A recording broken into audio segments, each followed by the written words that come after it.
स्वागत है आज का इस हमारे लेक्चर में। तो आज हमारा लेक्चर नंबर 5 है, ठीक है।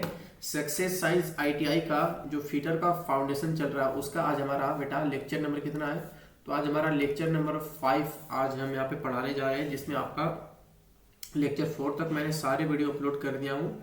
डिस्क्रिप्शन बॉक्स में उसका प्लेलिस्ट होगा, वहां से जाकर अपने वॉच कर सकते हैं, ठीक है। तो बिना किसी देरी के आज की इस वीडियो को स्टार्ट करते हैं। जो भी बच्चे नए आए होंगे उनसे मैं आग्रह करता हूँ कि डिस्क्रिप्शन बॉक्स में जाए और वहाँ पे प्लेलिस्ट करके कुछ होगा फीटर फाउंडेशन से, उसको क्लिक करें। आप लेक्चर 1 से देखना स्टार्ट कर दें। फीटर का यहाँ पूरा बुक का यहाँ पे आपको सॉल्यूशन और बुक को पढ़ाया जा रहा है पहले, उसके बाद आपको यहाँ पे ऑब्जेक्टिव कराया जाएगा, ठीक है।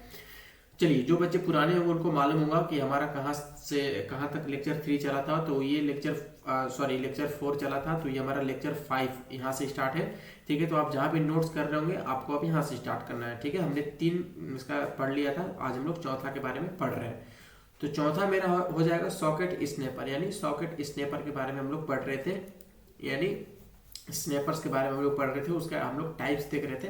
टाइप्स में हमने 3 टाइप्स कर लिया था, आज हम लोग 4 टाइप्स यहाँ पे करने वाले हैं, ठीक है। तो चलिए ध्यान से समझेंगे। यह स्नैपर ट्यूबुलर बॉक्स स्नैपर की तरह होता है, ठीक है, तथा इसका मुंह केवल एक ही सिरे पर बना होता है। इसके मुंह में 12 नोचेस बने होते हैं।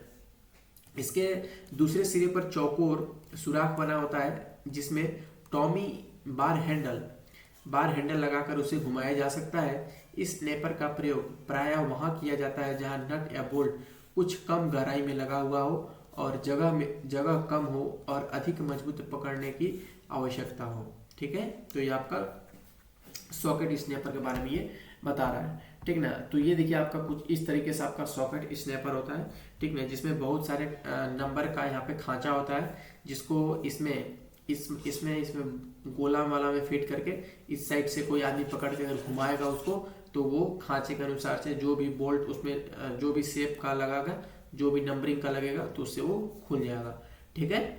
तो इस प्रकार का आपका ये कौन सा स्नैपर हो गया, यानी कौन सा रेंज का बात कर रहा है, तो आपका सॉकेट स्नैपर, ठीक है। इस फिगर को क्या बोलते हैं, तो सॉकेट स्नैपर बोलते हैं, इसको याद रखना है, ठीक है। इसके बारे में विवरण यहाँ पे है, आप नोट्स कर लेना।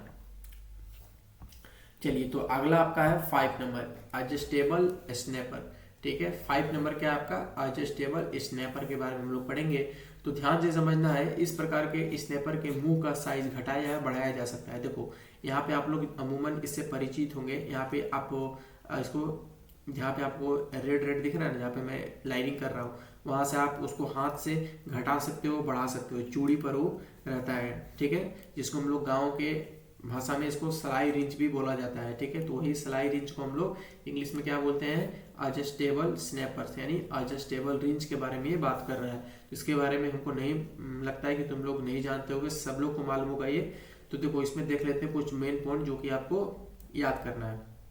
तो इसका प्रयोग अलग अलग साइज के नट बोल्ट को खोलने व कसने के लिए किया जाता है। इस स्नैपर को पकड़ने की शक्ति अन्य स्नैपरों की अपेक्षा कुछ कम होती है, इसलिए इनका प्रयोग हल्के कार्यों के लिए किया जाता है, ठीक है। इसका साइज इसकी लंबाई से लिया जाता है, ठीक है। और एग्जाम में अगर पूछ देगा कि ये किससे बना होता है, तो याद रखना ये किससे बना होता है, हाई कार्बन स्टील से बना होता है या फिर माइल्ड स्टील से बन रहा है, ठीक है।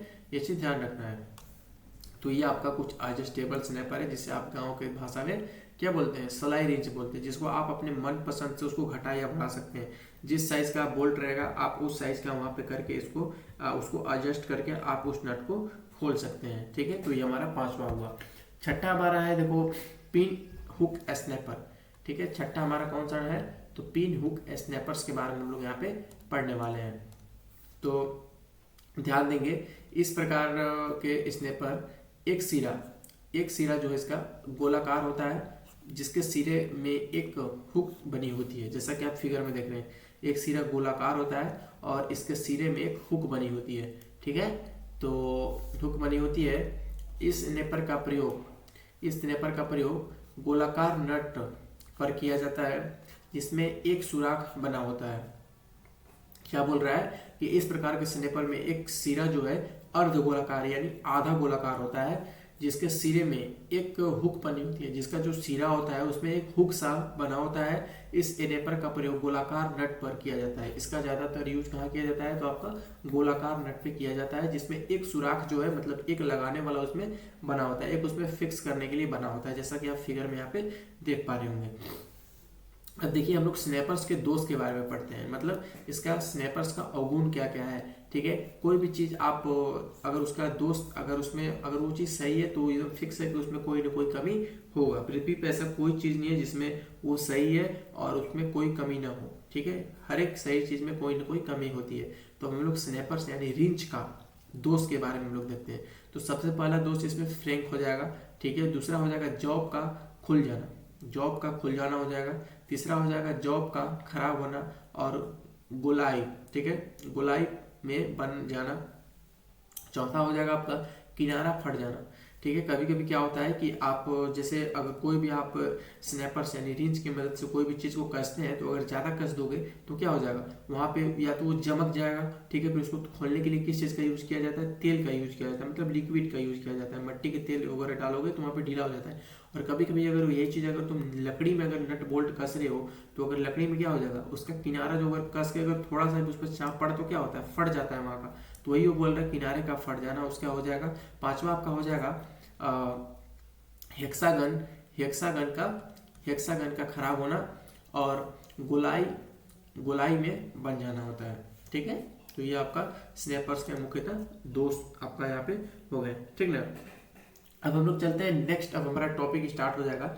ठीक है, हमारा नेक्स्ट अब टॉपिक स्टार्ट हो जाएगा। अभी हमारा टॉपिक कौन सा चल रहा है, स्नैपर्स के बारे में चल रहा था। हम लोगों ने रेंज के बारे में पढ़ा कि उस कितने रेंज क्या होता है, उसमें कितने प्रकार के हमारे रेंज होते हैं, उसका क्या क्या वर्क होता है, ये सब चीज़ हमने जाना एक रेंज का सीरीज में। ठीक है, जो भी बच्चे नए होंगे मैं उनसे रिक्वेस्ट करूंगा कि आप लेक्चर 1 से देखना स्टार्ट करें और चीज़ों को नोट्स करते चलिए। आप चाहे एनसीबीटी आपका बोर्ड हो या फिर एससीबीटी बोर्ड हो, ठीक है, कोई फर्क नहीं पड़ने वाला, आप किसी भी स्टेट से हो, इसका सबका सिलेबस सेम होता है। ठीक है, तो सबका बुक यही हम नीमी पैटर्न बुक से पढ़ा रहे हैं तुम लोग को। ठीक है, आप अपने टीचर से पूछना, यही बुक आपके स्कूल में चलता होगा, मैं कंफर्म 100% दावे के साथ बोल सकता हूँ।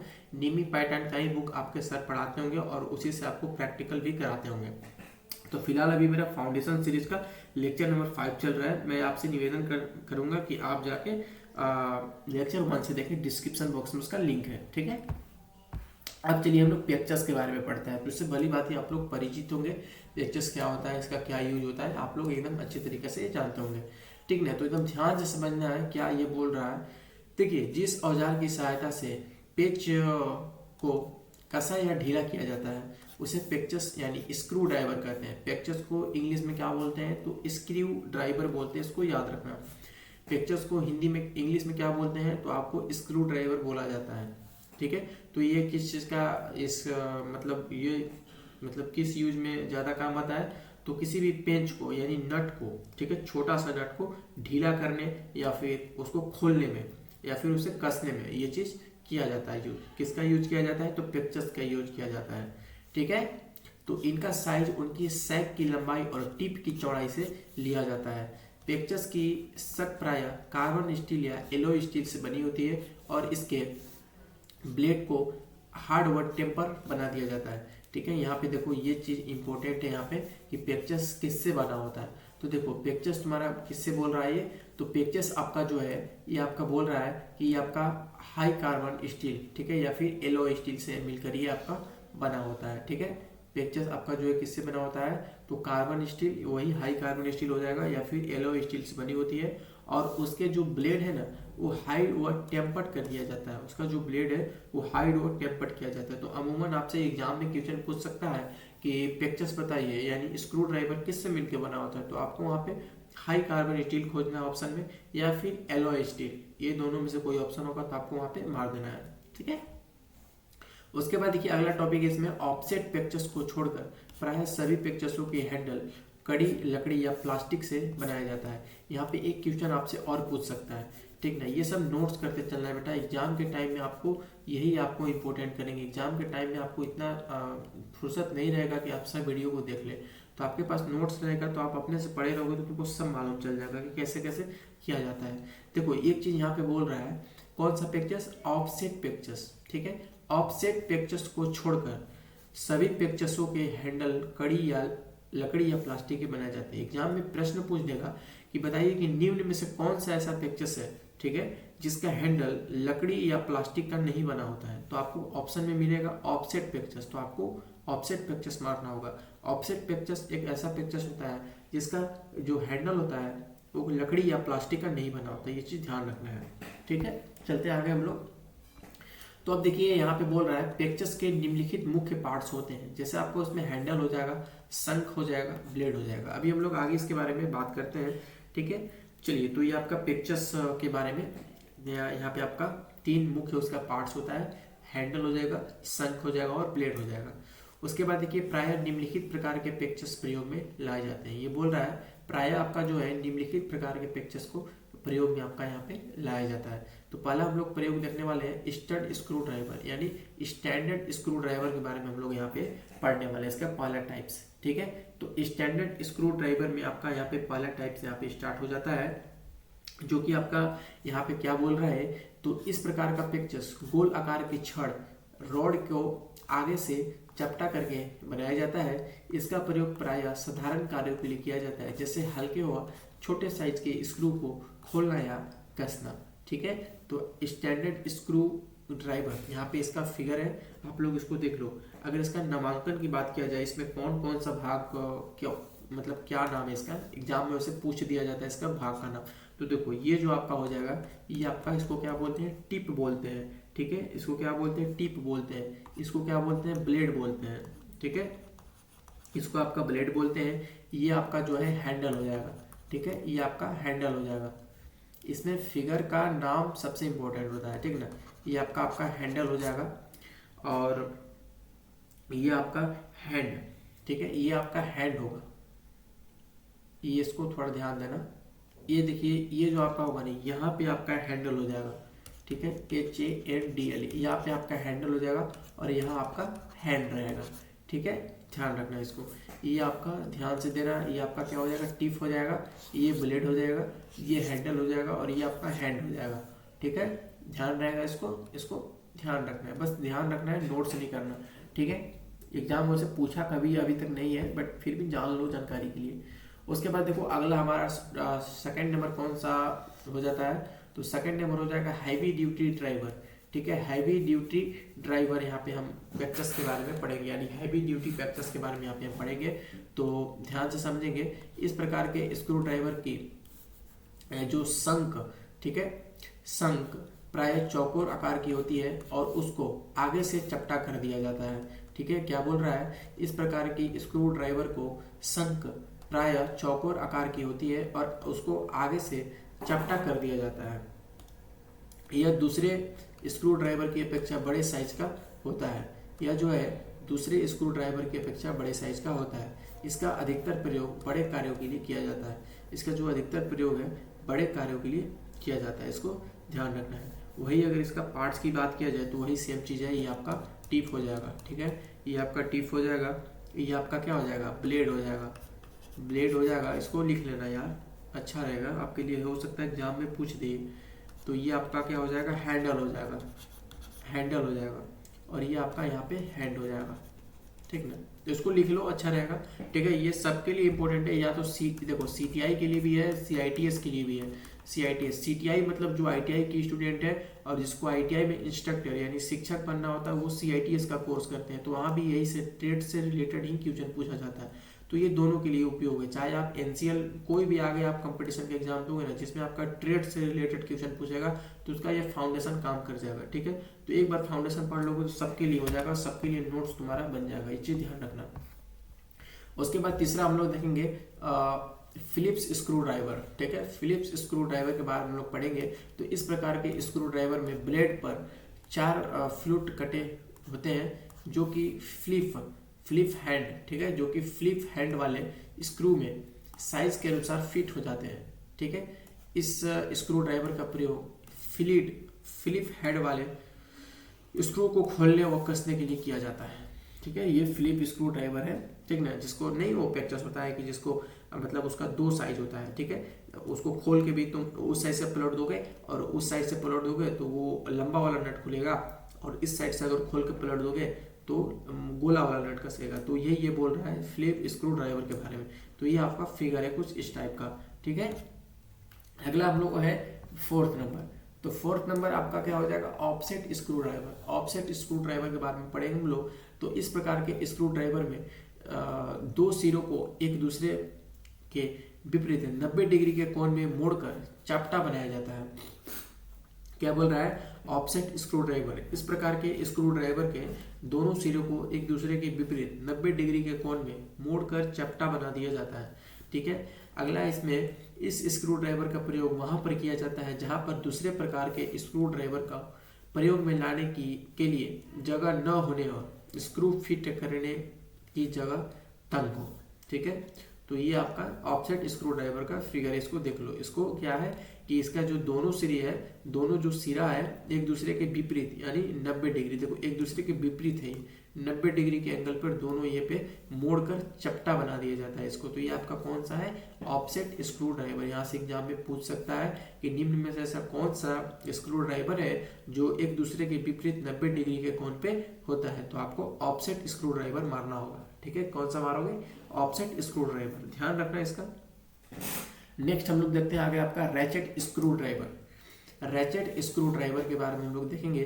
तो देखो इस प्रकार के स्क्रू ड्राइवर में एक रैचेट मूवमेंट होता है, ठीक है, करता है। इसमें एक बटन होता है जिसके शिफ्टर कहते हैं।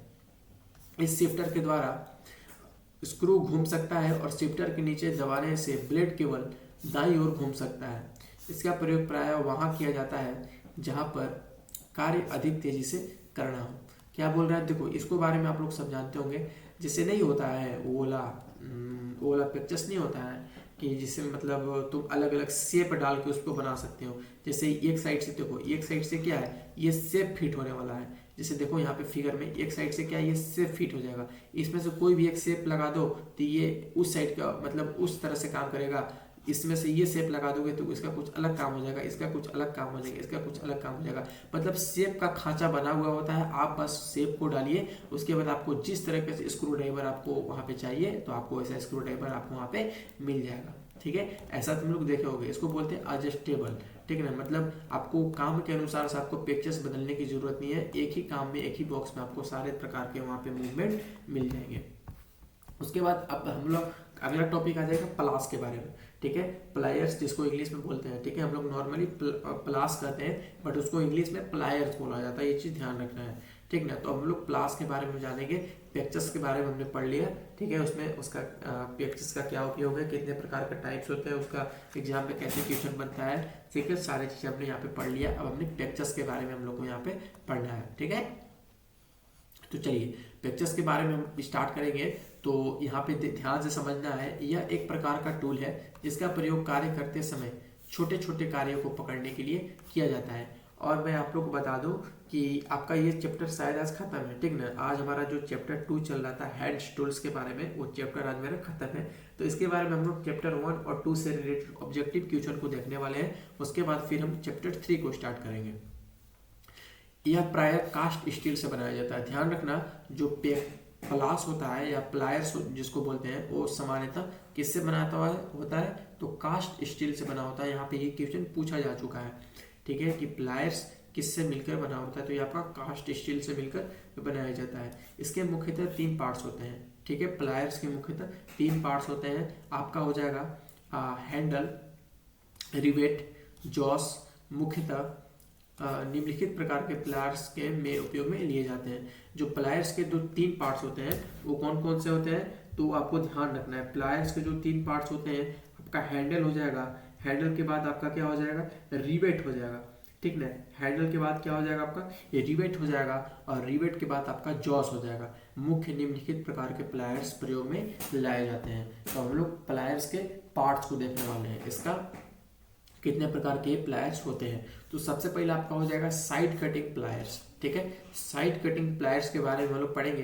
तो इसको फ्लैट नोज प्लायर्स भी कहते हैं, ठीक है। यहाँ से एग्जाम में क्वेश्चन पूछ सकता है कि साइड कटिंग प्लास को, ठीक है, साइड कटिंग प्लास को और किस नाम से आपको यहाँ पे जाना जाता है। तो आपको क्या मारना होगा, आपको वहां पे मारना होगा फ्लैट नोज प्लायर्स, ठीक है। क्या मानना होगा, फ्लैट नोज प्लायर्स के नाम से भी साइड कटिंग प्लायर्स को जाना जाता है। उसके बाद अगला है, इसमें दोनों जॉस के बीच में कटिंग एज बने होते हैं जिसे तार काटा जाता है, ठीक ना। इस प्लायर्स का प्रयोग प्रायः वर्कशॉप के सभी विभागों में किया जाता है। बिजली विभाग में प्रयोग में लाए जाने वाले साइड कटिंग प्लायर्स के हैंडल पर प्लास्टिक का कवर चढ़ा होता है, ठीक है। तो आप लोग नॉर्मल प्लायर्स के बारे में जानते हो कि लगभग सभी के घर में ये होगा। तो ये ज़्यादातर तार को काटने में, बिजली के तार को जोड़ने में, या फिर अगर छोटा मोटा नट हुआ तो अगर स्लिप कर रहा है तो उसको पकड़ लोगे तो फिर ये तुम्हारा नट स्लिप नहीं करेगा। तो ये इसी काम से ये ज़्यादा जाना जाता है। तो ये देखो आपका ये आपका प्लायर्स हो गया। इसके थोड़ा सा पार्ट्स के बारे में देख लो, ठीक ना। तो इसको पार्ट्स को क्या क्या बोलते हैं, तो ये आपका जॉस हो जाएगा, ठीक है। ये देखो ये आपका क्या हो जाएगा, तो ये जो मुंह साइड का है ना, ये आपका जैस हो जाएगा, ठीक है, जॉस हो जाएगा, ठीक है। और ये आपका रूल्स हो जाएगा। देखो यहाँ पे इसका 3 पार्ट्स था ना, यहाँ पे देखो, यहाँ पे आपका 3 पार्ट्स था, तो ये आपका क्या हो जाएगा, रिवेट हो जाएगा। इसको ध्यान रखना है, इसका जो सामने वाला भाग होता है क्या होता है, रिवेट होता है, ठीक है। तो यही 2 पार्ट्स अभी आप लोग याद रखिए, ठीक है। चलिए, तो अब हम लोग आगे पढ़ेंगे सेकेंड नंबर में। सेकेंड नंबर में क्या हो जाएगा, सेकेंड नंबर हो जाएगा आपका long nose pliers. Long nose pliers के बारे में हम लोग यहाँ पे पढ़ने वाले हैं, ठीक है। तो देखिए आपका लॉन्ग नोज प्लायर्स क्या बोल रहा है, इस प्रकार के प्लायर्स में जॉस लंबे, ठीक है, जॉस जो है वो आपका लंबा और आगे से नुकीले मतलब चोक होता है। इसका प्रयोग प्रायः तंग स्थानों के लिए किसी पार्ट्स को पकड़ने के लिए किया जाता है। इसका अधिकतर प्रयोग बिजली मैकेनिक्स और रेडियो मैकेनिक्स द्वारा किया जाता है, ठीक है। इसका जो अधिकतर प्रयोग है बिजली मैकेनिक्स व रेडियो मैकेनिक्स के द्वारा इसका अधिकतर प्रयोग लिया जाता है, ठीक है। लॉन्ग नोज प्लायर्स नाम से ही समझ में आ रहा है कि इस प्लास का जो आगे का जो भाग होगा वो बहुत लंबा होगा, ठीक है। जैसा कि आप फिगर में देख रहे हो, देखो ये कितना लंबा है, आगे का बहुत इसका लंबा है, तो उसको लॉन्ग नोज प्लायर्स बोलते हैं, ठीक है। चलिए, तो इस पर अगला है मेरा शायद आज का लास्ट टॉपिक है स्लिप जॉइंट प्लायर्स, ठीक है। स्लिप जॉइंट प्लायर्स के बारे में हम लोग देखेंगे। तो इस प्रकार के प्लायर्स को एक दूसरे के प्लायर्स की अपेक्षा अधिक चौड़ाई में खोला जाता है, इसलिए इसे बड़े साइज के जॉब पकड़ सकते हैं। तो आपका जो स्लिप जॉइंट प्लायर्स होता है, इससे आप बड़े साइज के कोई भी जॉब यानी रॉ मटेरियल को पकड़कर उसे काट सकते हैं या फिर कुछ भी कर सकते हैं। बड़े साइज के अगर जॉब को पकड़ना हो तो आप स्लिप जॉइंट प्लायर्स का बनते हैं। और ये किससे बना होता है, जस्ट मैंने बताया किससे बनाया होता है, बताओ। अभी मैंने जस्ट बताया, तो ये कास्ट स्टील से बनाया जाता है। देखो यहाँ पे ये कास्ट स्टील से बनाया जाता है सभी प्लायर्स, ये चीज़ ध्यान रखना है आपको, ठीक है। चलिए, तो आज का वीडियो शायद मुझे लगता है यही तक है, नहीं एक इसका और है, एक और इसका देखेंगे हम लोग फोर्थ नंबर में। फोर्थ नंबर में है डायगोनल प्लायर्स, ठीक है। डायगोनल प्लायर्स के बारे में देखेंगे, जो कि अमूमन तार को छीलने में उसका यूज किया जाता है या फिर तार को आसानी से ये काट सकता है। तो इस प्रकार के प्लायर्स का उपयोग प्राय बिजली मैकेनिकों के द्वारा किया जाता है। इससे बिजली के तारों को आसानी से काटा जा सकता है और यह एक स्पेशल प्रकार का प्लायर्स होता है, ठीक है। इसको कटर प्लास भी बोलते हैं, ठीक है। नॉर्मली हम लोग देहात के भाषा में या फिर गांव के भाषा में कटर प्लास के नाम से जाना जाता है, ठीक है। देखो तुम लोग जानते सब हो, लेकिन इसको बोला क्या जाता है ये चीज़ नया तुम लोग को लग रहा होगा, ठीक ना, क्योंकि ये सब इंग्लिश वर्ड है और हम लोग नॉर्मली मतलब बोलते बोलते हैबिट हो गया है ये चीज़, तो इसको पढ़ने में थोड़ा उटपटांग लग रहा होगा। बट कोई नहीं, आप लोग नोट्स करो, इसको ध्यान से पढ़ोगे ना तो समझ में आ जाएगा। कम से कम क्या करना कि प्लायर्स किससे मिलकर बना ये ध्यान रखना, और प्लायर्स के टाइप्स याद रखना, कितने प्रकार के प्लायर्स के बारे में पढ़े, और उसका अमूमन काम याद रखना कि इसका काम क्या होता है, ठीक है। नॉर्मल छोटा सा टॉपिक है, ज़्यादा बड़ा नहीं है, हो जाएगा मैनेज, ठीक है। तो आज ये हमारा लेक्चर नंबर 5 हमारा कंप्लीट हो चुका है, ठीक है। अब हम लोग लेक्चर 5 इसके बाद हम लोग अब ऑब्जेक्टिव करने वाले हैं, ठीक है। ऑब्जेक्टिव अब हम लोग यहाँ पे करने वाले हैं किससे, चैप्टर 1 से और चैप्टर 2 से। चैप्टर 1 हमने इंट्रोडक्शन से स्टार्ट किया था, ठीक है, इंट्रोडक्शन से हमने स्टार्ट किया था। और सेकेंड चैप्टर मेरा हैंड्स टूल था, ठीक है, हैंड टूल। अभी तक मैंने 5 लेक्चर पढ़ा दिया हूँ इसको लेके। तो अब हम लोग इसका ऑब्जेक्टिव सीरीज स्टार्ट करेंगे। ये दोनों की चैप्टर्स हम लोग ऑब्जेक्टिव निकालेंगे, ठीक है। उसके बाद फिर चैप्टर 3 को स्टार्ट करेंगे। सो आई होप बेटा आप सभी को क्लास पसंद आ रहा होगा। अपने दोस्त के साथ शेयर करो। धन्यवाद, चलो ठीक है। तो यहीं पे हम लोग रखते हैं आज की इस क्लास को, ठीक ना। चलिए तो ठीक है, थैंक यू आप सभी को यहाँ तक वीडियो देखने के लिए।